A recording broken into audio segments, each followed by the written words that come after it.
नमस्कार, मनी मंत्र में आपका स्वागत है। मैं हूं पंकज पचौरी। मनी मंत्र में आज हम बात करेंगे देश के सिविल एविएशन नागरिक उड्डयन क्षेत्र के बारे में। इस क्षेत्र में लगातार जिस तरह के परिवर्तन हो रहे हैं और जिस तरह की संकट उभर के सामने आ रहे हैं, उससे सरकार अब वास्तव में बैठ करके जूझने की कोशिश करेगी। और हालात इस समय ये हैं कि हाल ही में डीजीसीए ने यह कहा है कि किंगफिशर जो है, जो कि काफी घाटे में चल रही है, उसके जितने भी रूट्स हैं जहां पर वो चला नहीं पा रहे हैं अपने हवाई जहाज, वो दूसरों को दे दिए जाएंगे। साथ ही दूसरी तरफ देखिए आप, जेट एयरवेज ने अपने 100वें जहाज की डिलीवरी जो है वो भी इसी हफ्ते में ली है। और तीसरी बड़ी खबर उसमें यह है कि हर एक को छोड़कर हर एक सिविल एविएशन की प्राइवेट एयरलाइंस जो है हिंदुस्तान में, वो इस क्वार्टर में घाटे में गई है। ऐसा क्यों है?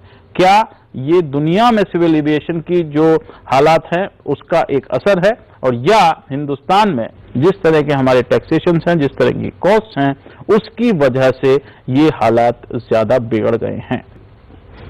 आज से 6 साल 7 साल पहले टोटल डोमेस्टिक ट्रैवल जो था वो 5 मिलियन पैसेंजर्स थे। आज 51 मिलियन से ज़्यादा है। तो पिछले 5 साल में इतना बूम है, और ये ट्रैफिक इंक्रीज हो रहा है at the rate of 20%।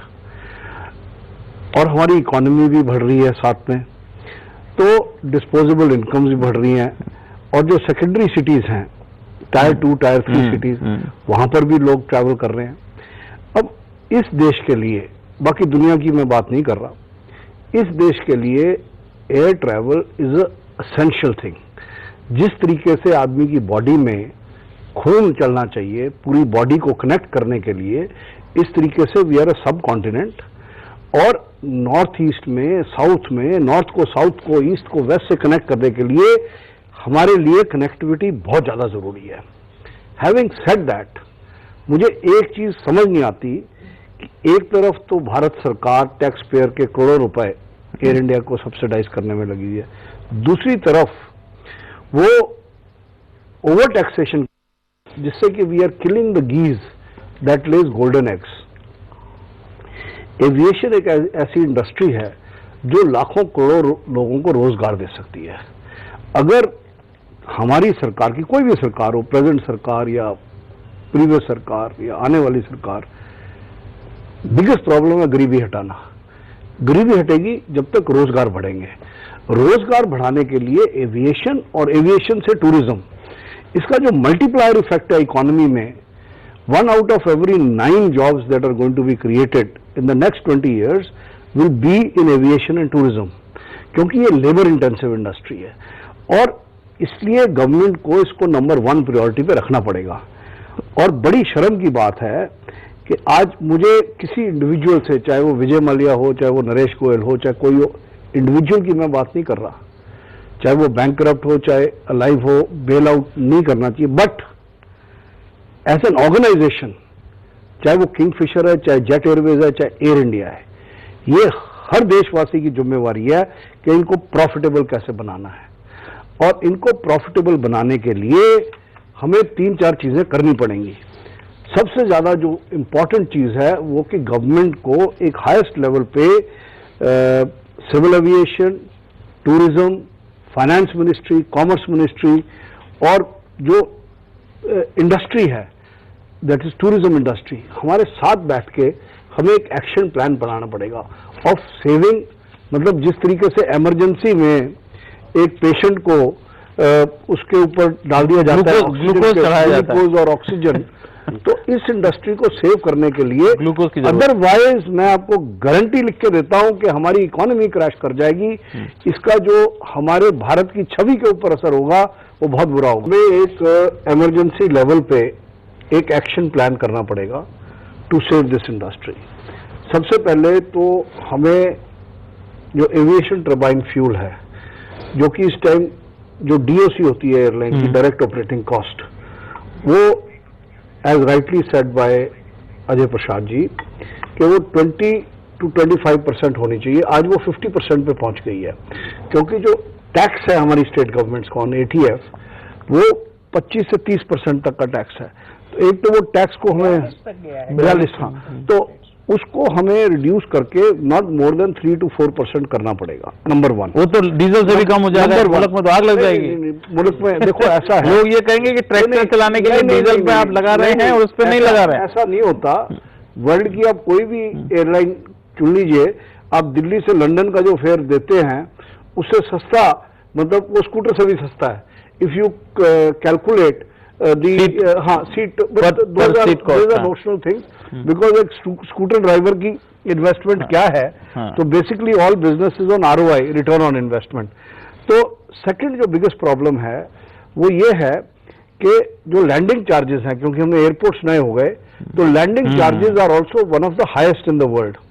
Third क्या है कि जो भी हमारी एयरलाइन की इन्वेस्टमेंट है, you see the cost of money in this country is very high.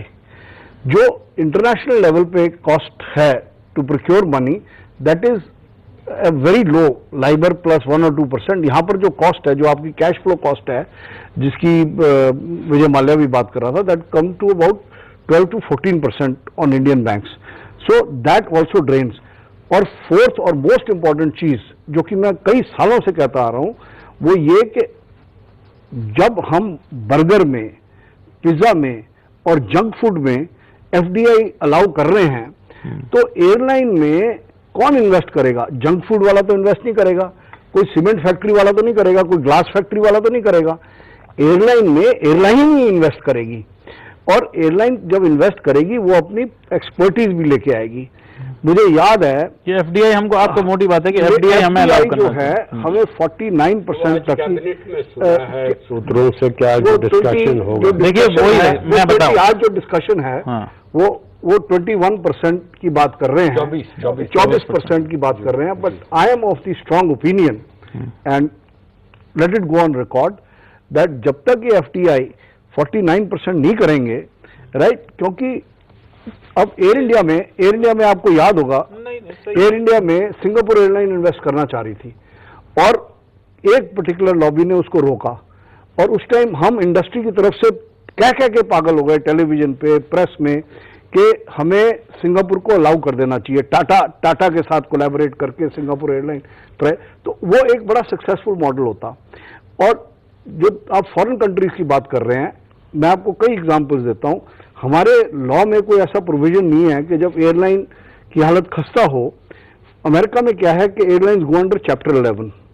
आज जो one of the most profitable airline of America है कॉन्टिनेंटल एयरलाइन, जिसकी अब यूनाइटेड के साथ मर्जर होकर it has become the biggest airline in the world, वो 3 बार chapter 11 में गई।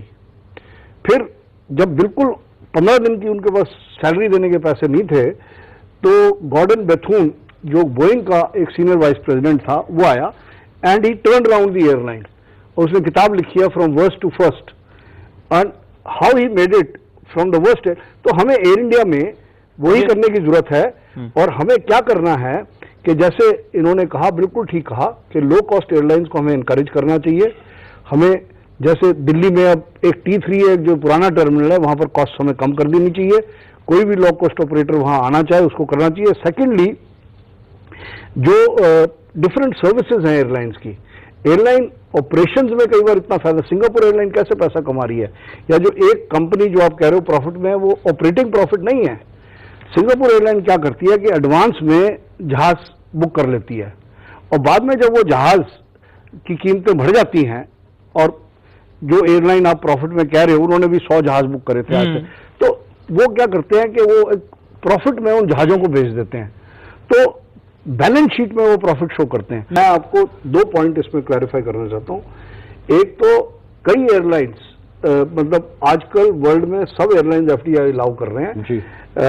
आप देखिए कि स्विस एयर बिल्कुल वर्ज ऑन बैंकरप्टी थी, उसको लुफ्थांसा ने वर्चुअली बेल आउट करा। यही ऑस्ट्रियन एयरलाइन के साथ हुआ। वर्जिन अटलांटिक बिल्कुल बैंकरप्ट हो गई थी, सिंगापुर एयरलाइन ने उसमें इन्वेस्ट करा, तो वर्जिन अटलांटिक आज बची हुई है। तो कहने का मेरा मतलब यह है कि एयरलाइन में एयरलाइन ही इन्वेस्ट करेगी, और कोई नहीं और कोई वो नहीं इन्वेस्ट करेगा। कि जहां मैं एयरलाइंस के लिए एडवोकेट कर रहा हूं कि एयरलाइंस को सेव करना चाहिए, वहां पर एक पॉइंट मैं बड़ी स्ट्रांगली एयरलाइंस के अगेंस्ट कहना चाहता हूं, वो ये कि जो जैसे direct operating cost Delhi Bombay की अगर आप 4,000 या 5,000 डिक्लेयर करते हैं तो उसका 100% इंक्रीज करके गवर्नमेंट को 10,000 हायर लिमिट एयरफेयर की फिक्स कर देनी चाहिए। आदमी को प्रोटेक्शन इंश्योरेंस होनी चाहिए। अगर कोई एयरलाइन बस्ट हो जाती है, किसी ने रिटर्न टिकटें खरीदी हुई हैं या एडवांस टिकटें खरीदी हुई हैं, उनका पैसा उस इंश्योरेंस के ये कंपल्सरी होना चाहिए ताकि वो गरीब आदमी जिसने पैसे जोड़ के टिकट लिया उसका पैसा उसको वापस मिल सके इंश्योरेंस से।